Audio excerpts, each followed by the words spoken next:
It was a typical morning when the protagonist sat down with their cup of coffee.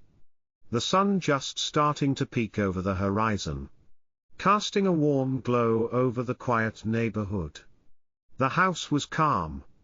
The kind of morning that should have been peaceful. But something felt off. As they took another sip, they noticed movement in the window's reflection, figures standing outside. 4 people. They all wore matching polo shirts and sunglasses. And their body language screamed authority. The leader of the group was impossible to miss. A woman with short, dyed hair. Her arms crossed and her posture stiff. Exuding a sense of self-righteousness that could only come from someone who believed they were in control of the world around them. This was Karen, the self-appointed sheriff of the neighborhood Hoa. Behind her, her enforcers stood silently. One holding a notebook. Another with a toy radio strapped around their waist. They looked ridiculous. Like they had borrowed their uniforms from a Halloween store. But their air of arrogance suggested they thought they were invincible. The protagonist opened the door, expecting a normal greeting. But Karen wasted no time. She immediately launched into her tirade. Her voice loud and commanding. "You are in serious violation of Hoa rules," she declared as if she were a prosecutor presenting evidence in court. "We're here to take action." Before the protagonist could respond, Karen flashed a plastic badge in their face, announcing they were under investigation for a series of absurd infractions. The garage was painted the wrong color. A legally registered vehicle was parked in their own driveway. And their biggest crime: not attending the tedious Hoa meetings. But the most ridiculous part. She told them that they were now under civil custody, basically attempting to arrest them in their own backyard for these petty violations. The protagonist blinked in disbelief. "Arrest me?" they asked. Genuinely stunned. The absurdity of the situation was too much to ignore. The protagonist stood there for a moment, processing the sheer audacity of Karen and her Hoa cops. They had just tried to arrest them over a garage color. The protagonist took a deep breath, collecting their thoughts before they responded in the most calm and deliberate voice they could muster. "Interesting," they said, keeping their voice steady. "And how exactly do you plan to arrest me?" Karen puffed out her chest, clearly satisfied with the power she thought she held. Without hesitation, she pointed to one of her followers, a burly man with a beer belly and a shirt that was 2 sizes too small. He fumbled in his pockets and pulled out a pair of plastic handcuffs, brandishing them as if they were a legitimate weapon. "We have our methods," he said, trying to sound tough. But his voice cracked slightly, revealing his discomfort in the face of the unknown. The protagonist couldn't help but raise an eyebrow at the sight of the plastic cuffs. This was the level of seriousness they were dealing with. The protagonist couldn't hold back any longer. They stepped back inside their house for a split second, keeping their eyes locked on Karen and her goons. In a swift motion, they pulled their wallet from their pocket, flicking it open to reveal their real badge, shiny and official. The mood shifted instantly. Karen's smug expression faltered, her eyes widening in disbelief. The other cops seemed to realize for the first time that they weren't just dealing with an ordinary homeowner, they were face to face with the actual town marshal. "I'm going to make this very clear," the protagonist said, stepping forward, their voice now firm and authoritative. "Unless you and your crew get off my property right now, I'll be arresting all of you for impersonating law enforcement officers and attempted kidnapping." The silence was deafening. Karen's confidence shattered as her eyes darted nervously between her team. For the first time, it seemed like she was questioning whether she had truly underestimated the person standing in front of her. The goons behind her were sweating now, their bravado completely deflated. The protagonist crossed their arms, watching as Karen and her squad slowly began to retreat, mumbling incoherently as they made their way off the property. The protagonist's calm demeanor didn't change for a second. But internally, they couldn't help but feel a surge of satisfaction. Karen and her crew had messed with the wrong person. The very next day, the tension in the air was palpable. The protagonist had thought they'd seen the last of Karen's antics. They were wrong. As they stepped outside to take the garbage cans to the curb, they noticed something was off. The cans were gone, vanished without a trace. No sign of them anywhere along the sidewalk or beside the house. They looked around, confused, trying to figure out where the cans could have gone. Then, across the street, there she was, Karen, standing with her arms crossed in front of her house. Her smug expression the only clue that she was behind it. When their eyes met, Karen gave a subtle but unmistakable smile, as if she were savoring her small victory. The protagonist took a deep breath, keeping their cool. But this petty move was just the beginning. Later that day, the mailbox arrived with an envelope from the Hoa, marked with the association's official seal. The protagonist opened it, already expecting trouble. Sure enough, inside was a list of violations that they supposedly had committed, none of which were true. The letter claimed they were in non-compliance with several community rules, including the unauthorized use of waste disposal services. As if that wasn't enough, they were told that their car was no longer allowed to park in the garage, and they were required to attend yet another mandatory Hoa meeting to discuss their inappropriate behavior for not attending the last one. Without a second thought, the protagonist tore the letter in half and let the pieces fall to the ground, refusing to give Karen the satisfaction of even responding. But of course, Karen wasn't done yet. That afternoon, when the protagonist returned home, they saw something that made their blood boil. In the middle of their driveway stood a bright orange cone. Attached to the cone was a plastic sign that read, "Garage closed by Hoa order." The nerve! Karen and her cronies had gone so far as to blockade the protagonist's driveway with an absurd piece of plastic, claiming it was a legitimate action. The protagonists stormed over, yanked the cone out of the driveway, and tossed it onto the sidewalk. From across the street, two of Karen's goons stood, taking notes as if they were conducting some sort of investigation, watching the entire scene unfold. Before the protagonist could head back inside, Karen appeared, storming toward them with a look of righteous indignation. "You can't remove that," she shouted, her face turning an angry shade of red. "Oh, can't I?" the protagonist retorted, holding the cone up as if it were evidence of a crime. "In my own house?" Karen pointed at the laminated paper, her voice dripping with authority. "This is an Hoa sanction. You can't just ignore it." The protagonist smirked. "Karen? You don't have the authority to block my garage. In fact, you have no authority at all. The only thing you're good at is annoying me."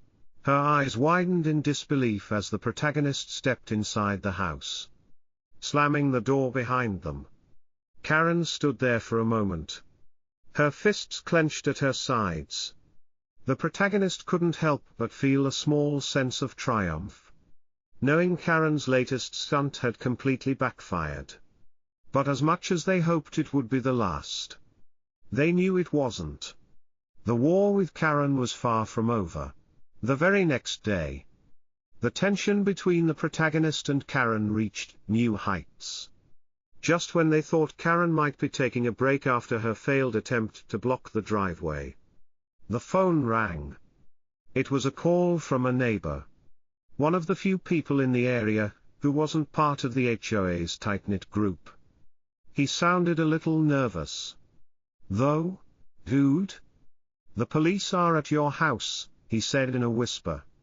"They said they got a tip about a man with a gun on your property." The protagonist froze, trying to piece together what was happening. The only thing they could think of was that Karen had upped the ante once again. This time? It seemed like she was willing to go further than ever before. No one in their right mind would believe such an outrageous story. But Karen was desperate. She had to find a way to make the protagonist look dangerous. And calling in the police was her new strategy. Rushing back to their house. The protagonist could already see the flashing lights of 2 police cars parked outside. The officers were talking to Karen. Who was, of course, playing the role of a concerned neighbor. Her expression was a perfect mask of feigned worry. Her hands clutching her chest as she spoke with exaggerated concern. Clearly trying to paint the protagonist as a threat. The protagonist arrived just as the officers were preparing to approach. They stepped out of the car, recognizing the protagonist immediately. Both were honest, good-hearted officers who had known them for years. They exchanged a glance. One that the protagonist instantly understood: this was a waste of time. "Is there a problem, officers?" the protagonist asked. Walking toward them, one of the officers gave a half-smile. Clearly fed up with the situation. "We received a report about a man with a gun at this address," he said. Apparently, someone saw suspicious movement and got worried. The protagonist turned their gaze toward Karen, who was standing across the street, wearing that same smug, self-satisfied expression. "Let me guess," the protagonist said. "The report came from this lady." "Ha!" Karen put a hand to her chest, feigning innocence. "I only reported what I heard," she said, her voice dripping with fake concern. "Some people saw something. And we have to keep the neighborhood safe." "Right?" The officers exchanged looks, both of them trying to hold back sighs of frustration. One of them cleared his throat and turned back to Karen, speaking in a more stern tone. "Just so you know, making false reports can get you into a lot of trouble." Karen's face went white as the officer's words sank in. The protagonist stood with their arms crossed, enjoying the sight of Karen's bravado crumbling for the first time. Her attempts to manipulate the system had backfired spectacularly. After a brief exchange, the officers turned to the protagonist. "Well, since there's no real threat, we'll register this as a prank," the officer said. "But for the record, making false reports is something we take seriously." He glanced at Karen once more, his voice dropping just slightly as he added, "And it can lead to serious consequences." Karen stood there, her face a mix of frustration and humiliation. She opened her mouth, as if to protest. But the officers had already turned and walked away. She stood motionless, watching as the 2 officers left the scene. Realizing that her latest scheme had failed, the protagonist felt a sense of victory. But they knew it wouldn't be the end of Karen's petty games. No. Karen wasn't the type to back down so easily. But for now, the protagonist had won, at least this round. The days following the police prank were strangely quiet. Almost too quiet. The protagonist couldn't help but wonder if Karen had finally run out of ideas. But that calm was short-lived. Early one morning, The peaceful suburban streets were disturbed by the sound of a heavy truck pulling up in front of the protagonist's house, blinking against the early morning sun. The protagonist looked out the window to see a team of workers stepping out of the truck. They were equipped with shovels, excavators, and an assortment of orange cones, as if they were about to begin some serious construction work. At first, the protagonist thought it might be a misunderstanding. After all, who would send a construction crew to work on their property without prior notice? But as the workers began setting up, it quickly became clear that something wasn't right. The lead worker approached the house, clipboard in hand, ready to discuss the supposed work they were there to do. The protagonist stepped outside, still in their pajamas, and walked up to the worker. "Morning," they said with a sense of calm. "What's going on here?" The worker hesitated for a moment, glancing at the clipboard before speaking. "We've been hired to repair underground pipes on your property," he explained. "There's a reported leak in the area, and we're here to fix it." A leak? The protagonist frowned. They had never received any notice about plumbing issues, and they certainly didn't have any leaks on their property. A cold shiver ran down their spine as they glanced across the street. There, standing with her arms crossed and a satisfied little grin on her face, was none other than Karen. Watching the whole scene unfold, it didn't take long to connect the dots. This wasn't a plumbing issue. This was Karen's latest scheme. She was trying to get workers to tear up the protagonist's yard under the guise of a non-existent leak, all in an attempt to cause chaos and force them out of the neighborhood. "Let me guess," the protagonist said, narrowing their eyes. "The work order came from Karen Thompson, didn't it?" The worker flipped through the papers in his clipboard, clearly uncomfortable, before reluctantly nodding. "Yes. The order came from her." The protagonist didn't hesitate for a second. With a quick motion, they reached into their pocket, pulled out their badge, and flashed it at the worker. The man's eyes widened in shock as he took a step back. The workers, who had been slowly setting up their equipment, froze in place. "You're not authorized to do any work here," the protagonist said firmly, their voice calm but full of authority. "There is no leak, and you are trespassing on my property. I suggest you pack up and leave." The lead worker hesitated, glancing at his colleagues, clearly unsure of how to proceed. "But, sir, the work order is fraudulent," the protagonist interrupted. "And unless you want to be caught up in a crime of trespassing and fraud, I suggest you take your equipment and leave now." Without another word, the workers began to pack up their tools, looking nervously at each other. Karen, who had been watching from across the street, stomped over with her usual look of entitlement. "You can't do this," she shouted, hands on her hips. "The Hoa authorized it." The protagonists stood tall, their badge still visible in their hand. "Karen? You don't have the authority to destroy my property. You're committing fraud. And if you try anything like this again, I will have you arrested for it." Karen opened and closed her mouth, as if searching for words but finding none. Her face turned a deep shade of red, and for the first time, she was completely speechless.